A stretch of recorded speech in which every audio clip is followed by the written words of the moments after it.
Hi guys, thanks for joining this video. This video is basically just, it's like the same one I did for the Space Marines, but this time I'm talking about the Astra Militarum units I have, i.e. Imperial Guard, which if Will Ward is watching, this is the one you need to watch.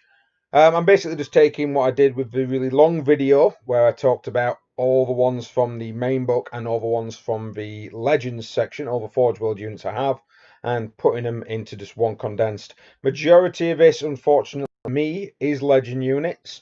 I do have a lot of old school Forge World stuff, so it unfortunately is making me think, do I bother buying new Forge World stuff in future if they're just going to put them in the Legends section? Don't get me wrong, you can always convert little bits. I could always make my Stages Tank Destroyer if you ever decide to upgrade the rules. I could always make it like a Vanquisher to stick a heavy bolter on from, like a Bintle mount somewhere. That's not too much of a problem. But yeah, please enjoy.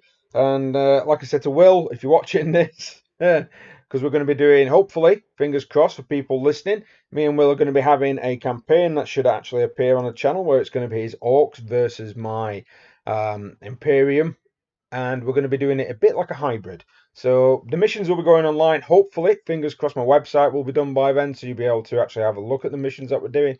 And yeah, we'll be able to show you the mismatch or the change that I've done to Crusade / narrative. So that's what it's basically going to be. But enjoy. So next unit on our list is the Voss Pattern Lightning. Now the reason this is going to be very different to what it used to be, because it used to be called the Lightning Strike Fighter. We've now got rid of that, so the old Lightning pattern is no longer a thing, and they've just made it straightforward into the Voss Pattern, which I have two of. They've really changed quite a bit of that. I've got the old one, which is what I keep dying between. The toughness has gone down. We've gone down from a toughness 7 to a toughness 6. Won't impact a lot of weapons. I mean, weapons that are strength 8 and strength 9 are always wounding it on 3s anyway. But it's the lower rate weapons, so the weapons that are like strength 7, so auto cannons are a little bit more effective against them now. Still got the same 14 wounds. I think it's come down in points a little bit as well. And they've changed the weapon options. Now, this is the biggest change, because at one point you used to be able to have different types of missiles, which was some of my favourite was Hell Fury, 2d6 shots. Hell Strike, those missiles used to be pretty nasty. Strength 8 -2, roll 2 dice, pick the highest for your devastating hit. And they've reduced the ballistic skill from 3 to 4. Now, that's not much of a difference, because if a flyer now, at one point, if a flyer moved with a heavy weapon, it was a -1. So if you had a ballistic skill of 3, you're -1 anyway. You know, you were still hitting on 4s when shooting at ground targets. Hitting on 4s to shoot at ground targets regardless. That's not really changed. But the Lightning Hellstrike rack, now this is pretty much anti-tank. It's 2 shots, strength 8, -2, d6 plus 2 damage. That's quite nice. You've got between 3 and 8. But again, and you're not really running out, because at one point it was like you got 4 rockets, so you had to choose how many we were firing. This just means that the lightnings are going to mainly stay on the battlefield, and you are going to be able to keep shooting and shooting and shooting. I like it. I like the idea of that. The only thing is the points difference going to make it a completely different unit on the battlefield? If it does make it a completely different unit on the battlefield, then it might get dropped from the army. I might only use it for special occasions. You never know. We don't always, I mean, it's hard to hit, so it's -1, but it can always be targeted. That's the only other thing with flayers. I might stick it in there as a replacement to like a Lehman Russ battle tank, but is the Lehman Russ now, especially because multi-melters, is a Lehman Russ going to be a hell of a lot better than this type of unit? Only time will tell, which is why I like doing these videos, but I'd rather have a few games. I've got a few games in before I actually did this. But so far, Voss Pattern Lightning, intermittent, don't know whether I like it, don't know whether it's going to be any good, but we will see in the future of my games. You'll be able to see the older style in my games as well, so you'll be able to go back and just kind of have a look at what the unit could do. I'll be honest with you, I'll still miss, because that's what always used to happen. So next up, some artillery in the form of a Colossus Bombard. Now, I do have a Colossus Bombard in my force. It has changed a little bit from its previous incarnation. The toughness, wounds, everything else is kind of remaining the same. Ballistic skills still remaining the same with 4 up. Now, You can still have them in squadrons of 1 to 3. The only real difference is that they've really changed the output of the Colossus Bombard weapon. It used to be 2d6, so it could either be 2 or it could be 12. Now it's got blast and it's 3d3, so the minimum amount of shots you are always going to get with this weapon is 3. So even against smaller targets, it's probably going to be worth just having a good, a good go with this. So that means that it's got between 3 and 9 shots. It's a bit more concentrated, a bit more less random. It's a -2 to the AP, D3 damage, and it ignores cover, or the benefits of cover against that attack. And I'm going to quickly talk about benefits of cover. I did think that in this edition, when they're bringing out the weapons like could ignore cover, I thought it was going to be, oh, this weapon ignores light cover, this weapon ignores dense cover. It's just this weapon ignores benefits of cover still. So even if you've got dense or light cover, those particular types of weapons are still quite ruining. Whether or not I like that is another question. Again, I think it doesn't knock off the obscure, but when you can fire at a unit anyway with the Colossus Bombard when it's not in cover, we will see. Again, games need to be played, and they need to be played on a 6 foot by 4 foot table. Sorry. So 2 units that I'm going to talk about in the artillery section now are these. I don't have these, but my friend of me, I suppose that's the best way of calling it in games of 40k. My friend Mr. Grange, he actually has a couple of batteries of heavy mortars and some heavy quad mortars. So I'm going to lump them 2 together in here. Now, previously, you kind of had the unit and you had a crew. So you could, if you actually got some snipers, you could target the crew independently of targeting the actual heavy mortar. If not, and it was the crew that fired the heavy mortar, so there was ways of getting around and using orders on the mortar batteries. These rules now basically make it that the mortar and crew are 1 unit, and of course it's got vehicles, so you're not going to be able to use any sort of like regiment rule. Well, you are going to be able to use regiment rules, but you're not going to be able to issue any orders really to these batteries, which is what used to happen to me quite a lot. The heavy mortar batteries, they seem to have come down in toughness, gone up in wounds, probably to compensate for the fact that they've lost, lost some guys. Although I do think the heavy quad launcher has just come down in toughness. They've got attacks, 3 attacks, but of course that's just representing the crew, I suppose. And they haven't really changed too much in the way of shots. The heavy mortar battery is still heavy D6, of course it's going to have blast, you knew what it was going to be, but it has changed from being swingy, so it's no longer D3 wounds, it's a straight 2. So that's pretty much going to be a good Space Marine killer if you're coming across those type of units. 4 power, quite low, it's gone up a little bit in power, but quite a low points cost if I still remember correctly. Toughness 6 with a 4 save, but not visible, especially in the obscuring rules. It's going to be quite hard to try and shift these units if they are used effectively, even though we can't use the orders. The actual heavy quad mortar is still got a blast, and it's got 4d6 shots. Firing at targets not visible. That is an insane amount of shots there that can be fired onto. I mean, if you're firing against a large mob of orcs, they're just going to die. They're just going to disappear under a fuselage of fire, even forced to hit. Strength 5-1, it's still gonna, if you're KDing, you're re-rolling 1s to hit as well, that's still gonna do quite a lot of damage to large mobs. So if you're going against guard, try not to be in smaller units when you could get mobbed by infantry. It's all the good swings and roundabouts, I think, in the new game. It's like risks and rewards, depending of course upon who you're playing against. So a sad note for me is one of my favourite units to take in the fast attack slots. The Tauros Venerator has been downgraded, and I keep looking over my glasses. Stern. Definitely as well a typo, because a twin multi-lasers heavy 6, not heavy 3. Well done, workshop. And just of course your standard twin las cannons, which is the one that I normally have.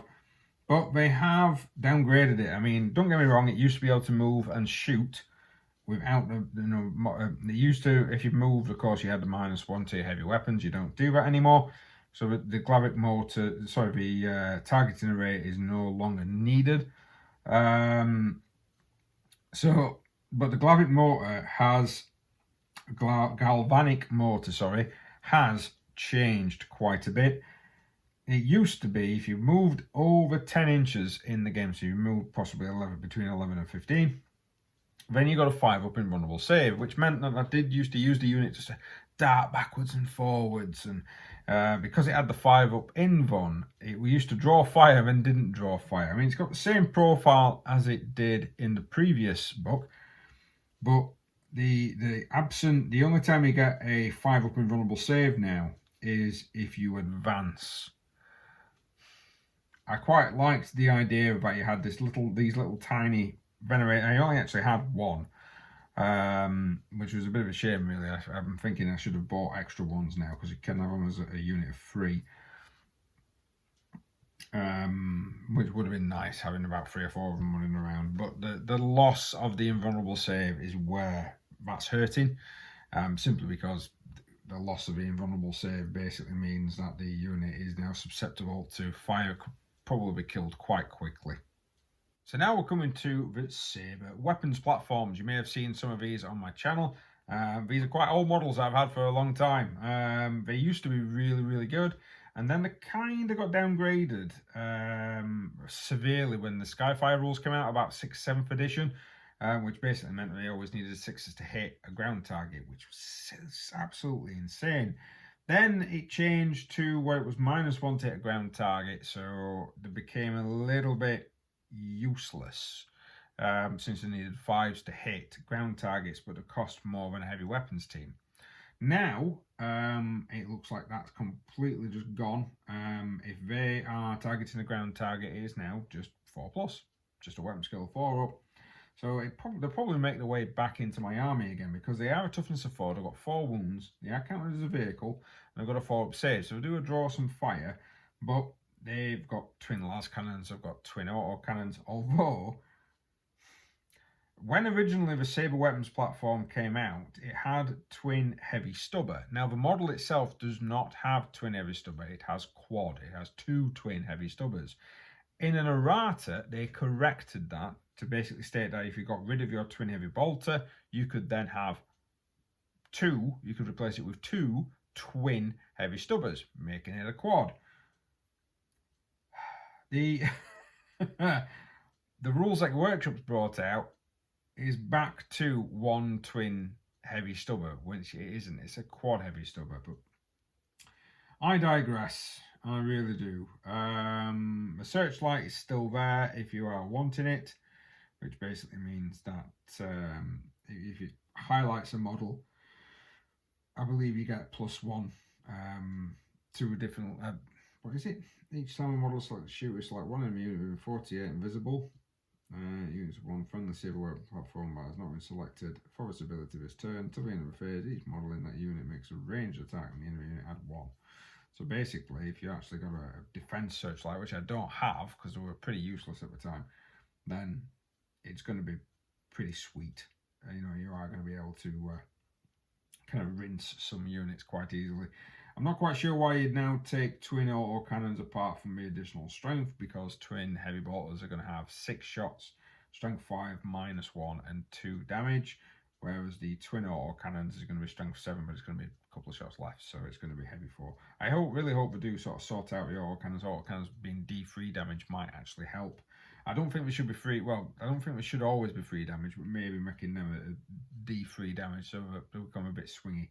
Because some auto cannons are damage 1, some auto cannons are damage 2. Yeah, it seems to be more expensive than heavy bolters. Yeah, but not. Ah, well. And like I say, it needs correcting for the twin stubbers. In your own games, if it's a Legends unit, I would just add the points on. I'd just add the points for the additional twin stubber and just have it as a heavy 12. So on to one of my previous favourite units of the Imperial Guard, Stages Destroyer Tank Hunter. I quite like this because I like the idea that it was effectively a tank sniper. I thought it was pretty cool.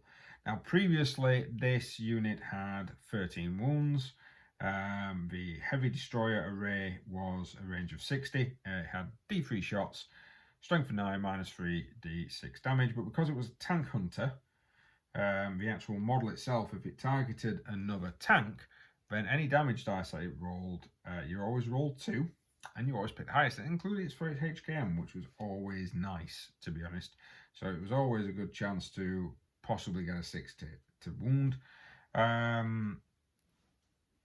It was a Lehman Russ. It was 4s to hit, so if you did move it, it was quite vulnerable. It needed 5s, and the weapon itself was heavy D3, so it was either 1 or you know what it's like. It's either 1 or 3. It's never 2. Even though majority of the time you would say it would be 2, it never is 2. It always seems to be 1 or 3. So coming down to the 10 wound mark does make it a lot more vulnerable to enemy fire. It's still got the toughness of 8, but it's not going to be as tough. Now I'm hoping we're not going to reduce Lehman Russes down to 10 wounds, because they used to be one of the battle tanks to take. Now the actual laser destroyer has gone up. It's no longer 2 shots. Sorry, D3 shots. It's 2 shots. It's heavy 2. It's a longer range. It's strength 12. So to me, that is a bonus, even though it's mainly going to be against toughness of 6 units that it's going to benefit. But against stuff that's like toughness 8, toughness 9, the Stages Destroyer Tank Hunter is still going to be wounded on those 3s. It's -4, which is a lot better. It used to be -3, it's now -4. And it's D3 plus 3 damage, so it's between 1 and 6 that you're actually going to cause on that. That's quite nice. Nice bit of rules changing. It can be in a vehicle squadron. Again, I don't have any more, but it's less ruly. But I don't like the fact that it's been reduced. Them 3 wounds can sometimes really help. Don't get me wrong. I like to try and run a tech priest behind a tank destroyer, keep it running. Play a stratagem to keep it running at full strength all the time. Well, having it as guaranteed 2 shots, always hitting on 4s, means at least one of your hits is going to hit, and it is actually, majority of the time if it does wound, it's going to go through, unless somebody's got some invulnerable saves on there. Now I'm going to talk about the Centaur light carrier. Now this at one point used to just be the realms of Death Corps of Craig. Now I have been gifted a couple of these units, someone not really wanting to use them anymore. And you can now have them for other regiments. Now, the only thing is that they will transport a capacity of 5 regiment infantry models. I think sticking them in a platoon of stormtroopers would be quite amusing. Just so basically you can actually have 5 stormtroopers in there. Although you can actually put your command platoons in, because they have 4 models plus your commander. So there might be quite a good command tank and an alternative to the Chimeras. Their rules haven't really changed that much at all compared to what they used to be. I think they've gone up in a little bit of power rating. They can have an anti-killer missile. We used to be able to have that, but effectively now they can be used by everybody, which is a nice little boon, especially when somebody gifts you several and you're like, I want to be able to use these. Now you can. I quite like that. So you'll probably be seeing some of those once I finally get them painted on the channel. Maybe when 12th edition comes out. Thanks very much for watching that video. Please have a good Christmas, guys. Please like, share, subscribe, hit that notification button if you do want to see more. And I should have the one regarding my elder, or Alidari. I think that's how you pronounce it. I still call them the Eldar. That video will be coming out quite soon as well. That's quite extensive. It's got, I've got quite a lot of, I think the Elder are winning when it comes to the Imperial Armor Compendium. The Elder are definitely winning that one. Well, thanks very much, guys. We'll see you next time.